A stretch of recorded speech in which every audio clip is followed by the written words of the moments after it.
সম্প্রতি ইরানের পারমাণবিক স্থাপনায় বোমা হামলা করেছে যুক্তরাষ্ট্র। ট্রাম্প প্রশাসনের দাবি অনুযায়ী এই হামলাটি ছিল সাহসী এক পদক্ষেপ, কিন্তু বিশ্বজুড়ে এই হামলা নিয়ে ব্যাপক সমালোচনা কুড়িয়েছে যুক্তরাষ্ট্র। মধ্যপ্রাচ্যে শান্তি ফিরিয়ে আনার জন্য এই হামলা ট্রাম্পের উদ্দেশ্য পূরণ করতে পারেনি, বরং এটি যুক্তরাষ্ট্রের নৈতিক প্রভাবকে দুর্বল করে দিয়েছে বলেই মনে করছেন বিশ্লেষকরা। অথচ একটা সময় ছিল যখন যুক্তরাষ্ট্রের একটি মাত্র বিবৃতি গোটা পৃথিবীকে নাড়া দিত। তাদের পররাষ্ট্রনীতি, সাহায্য বা হস্তক্ষেপ সবকিছুই ছিল বিশ্ব নেতৃত্বের প্রতীক। কিন্তু সময় বদলেছে। আজ সেই যুক্তরাষ্ট্রই ধীরে ধীরে সরে যাচ্ছে বিশ্বমঞ্চের কেন্দ্র থেকে। এই পিছু হটার সূত্রপাতের জন্য প্রেসিডেন্ট ডোনাল্ড ট্রাম্পের আমেরিকা ফার্স্ট নীতির দিকেই তীর বিশ্লেষকদের। তাদের মতে, বহুদিনের মিত্রদের উপেক্ষা, আন্তর্জাতিক চুক্তি থেকে বেরিয়ে যাওয়া, গরিব দেশগুলোর সহায়তা কমিয়ে দেয়া, সব মিলিয়ে যুক্তরাষ্ট্র যেন নিজেই নিজেকে বিশ্ব নেতৃত্ব থেকে আলাদা করে ফেলছে। আর এখানেই জায়গা করে নিচ্ছে চীন। সিপিসি বা চীনা কমিউনিস্ট পার্টি এখন বিশ্বকে দেখাতে চাইছে চীনই হতে পারে নতুন বিশ্ব নেতৃত্ব। তাদের জাতীয় নিরাপত্তার ধারণা শুধু অস্ত্র কিংবা সামরিক শক্তি নয়, এতে জড়িয়ে আছে রাজনীতি, প্রযুক্তি, সংস্কৃতি, এমনকি সমাজ ব্যবস্থা পর্যন্ত।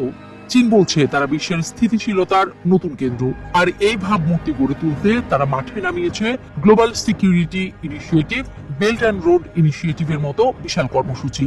তারা আফ্রিকায় বিনিয়োগ করছে, লাতিন আমেরিকায় ঋণ দিচ্ছে, দক্ষিণ পূর্ব এশিয়ায় বন্ধুত্ব করছে। আবার মিসাইল প্রযুক্তি, যুদ্ধ বিমান তৈরিতেও, এমনকি নৌবাহিনীর দিক থেকেও অত্যন্ত শক্তিশালী অবস্থানে রয়েছে চীন। চীনের অস্ত্র রপ্তানি এখন তাদের বৈদেশিক কৌশলের বড় অংশ। সব মিলিয়ে একটা নতুন বৈশ্বিক নেটওয়ার্ক গড়ে তুলছে চীন, যুক্তরাষ্ট্রের বিকল্প হিসেবে। চীন কি সত্যি ন্যায়ের পক্ষে? এই নিয়ে বিশ্লেষকদের মতপার্থক্য রয়েছে। বিশেষ করে তাইওয়ানের বিরুদ্ধে সামরিক হুমকি, দক্ষিণ চীন সাগরে আগ্রাসন, এসব কারণে চীনের ভূমিকা প্রশ্নবিদ্ধ হলেও ইরানের একতরফা হামলা চালানো কিংবা পররাষ্ট্রনীতির দোদুল্যমানতা যুক্তরাষ্ট্রকে যতটা ক্ষতিগ্রস্ত করেছে, সেদিক থেকে চীন যথেষ্ট শক্তিশালী অবস্থানে রয়েছে। যুক্তরাষ্ট্র তার নেতৃত্ব ক্রমেই হারিয়ে নৈতিক সংকটের মুখে, আর চীন নতুন নেতৃত্ব দাবি করলেও তার নিজস্ব ছায়া থেকে মুক্ত নয়। দুই পরাশক্তির এই প্রতিযোগিতা শুধু ভূরাজনৈতিক নয়, একটি আদর্শের সংঘাত, নিয়ন্ত্রণের প্রতিযোগিতা আর বিশ্বাসযোগ্যতার পরীক্ষাও।